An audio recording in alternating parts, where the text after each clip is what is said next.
Do you find it difficult to sculpt muscle and bone landmarks when the character is in an extreme dynamic pose? Do you want to sculpt realistic characters but you are not able to because of lack of good anatomy skills? Have you tried learning anatomy before and felt overwhelmed and quit? Then this course is the right fit for you.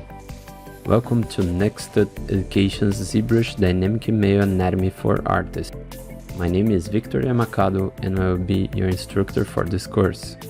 I'm a freelance character artist with many years of experience on sculpting statues of heroes and movie characters.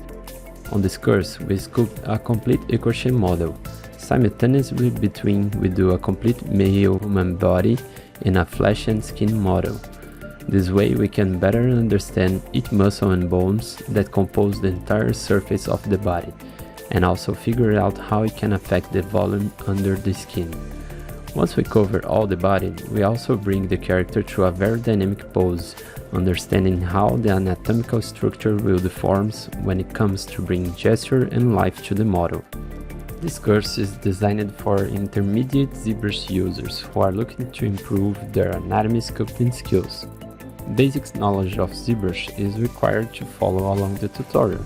This course is fully real-time recorded and narrated. If you desire to take your human character sculpting skill to the next level, then don't hesitate to enroll now.